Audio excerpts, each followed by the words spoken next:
അസ്സലാമു അലൈക്കും. ഇന്ന് ഞാൻ വന്നിട്ടുള്ള ഒരു ബനാന പായസം ഉണ്ടാക്കാനാണ്. ബനാന പായസം എങ്ങനെയാണ് ഉണ്ടാക്കുന്നതെന്ന് നമുക്കൊന്ന് കണ്ടു നോക്കിയാലോ. അതിനായിട്ട് ഞാൻ ഒരു 3 ഏത്തപ്പഴം എടുത്തിട്ടുണ്ട്. ചെറിയ പീസായിട്ട് ഞാൻ കട്ട് ചെയ്ത് വെച്ചിട്ടുണ്ട്. ഇനി നമുക്കിത് ആവിയാറ്റിയെടുക്കാം.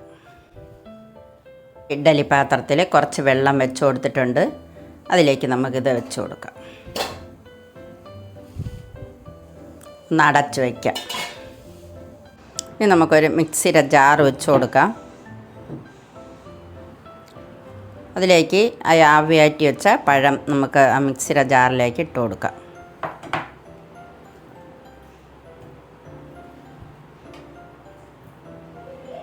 ഏത്തപ്പഴമൊക്കെ ഇട്ട് കൊടുത്തിട്ടുണ്ട് ജാറിൽ. ഇനി നമുക്കതിലേക്ക് കുറച്ച് ഈത്തപ്പഴം കൂടെ ഇട്ട് കൊടുക്കാം. നമുക്കിതൊന്ന് അടിച്ചെടുത്തിട്ട് വരാം. ഏത്തപ്പഴം എല്ലാം അടിച്ചെടുത്തിട്ടുണ്ട്. ഒരു ഫ്രൈ പാൻ വെച്ച് കൊടുത്തിട്ടുണ്ട്. തീ കത്തിച്ച് കൊടുത്തിട്ടുണ്ട്. നമുക്കതിലേക്ക് 2 ടേബിൾ സ്പൂൺ നെയ്യ് ഒഴിച്ചു കൊടുക്കാം. നെയ്യൊക്കെ ചൂടായിട്ടുണ്ട്. ഇനി നമുക്ക് കുറച്ച് അണ്ടിപ്പരിപ്പ് ഇട്ട് കൊടുക്കാം. അതിലേക്ക് ഒന്ന് വറുക്കാം. പരിപ്പൊക്കെ മൂത്തിട്ടുണ്ട്. ഇനി നമുക്ക് കുറച്ച് മുന്തിരി ഇട്ട് കൊടുക്കാം.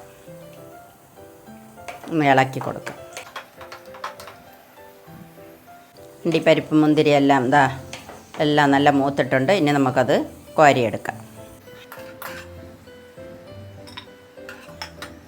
അതേ നെയ്യിൽ നമുക്കിത് പഴമൊക്കെ ഒന്ന് അരച്ച് വെച്ചില്ല, അത് നമുക്കതിലേക്ക് ഇട്ട് കൊടുക്കാം.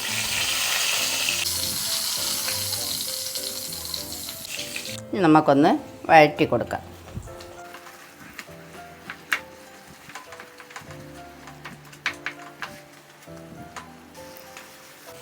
ഇനി നമുക്കതിലേക്ക് 1 ലിറ്റർ പാലാണ് ഞാൻ ഒഴിച്ചു കൊടുക്കുന്നത്. നല്ല കട്ടിയുള്ള പാൽ നമുക്കതിലേക്ക് ഒഴിച്ചു കൊടുക്കാം.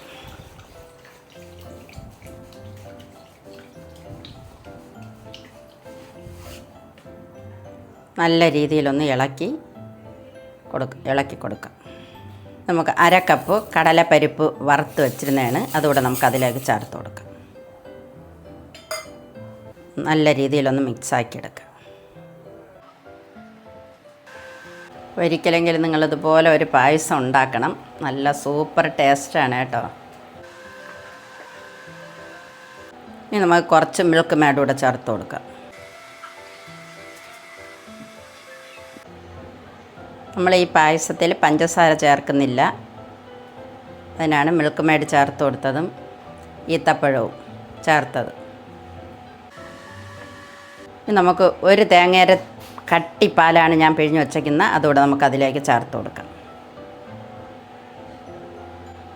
ഒന്ന് മിക്സാക്കി എടുക്കാം.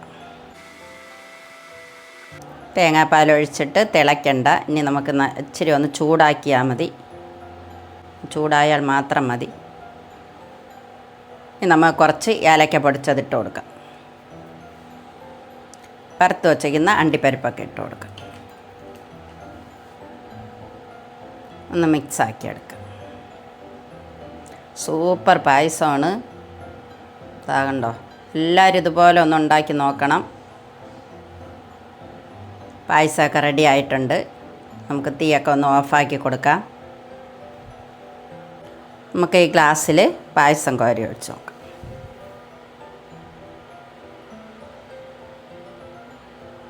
അടിപൊളി ടേസ്റ്റാണ്. എല്ലാവരും ഇതുപോലെ ഒന്ന് ഉണ്ടാക്കി നോക്കണം. വീഡിയോ ഇഷ്ടപ്പെട്ടാൽ ഒന്ന് ലൈക്ക് ചെയ്ത് ഷെയർ ചെയ്ത് സബ്സ്ക്രൈബ് ചെയ്ത് കമൻറ്റ് ചെയ്ത് ഒന്ന് സപ്പോർട്ട് ചെയ്യണം. Super payasam. Thank you.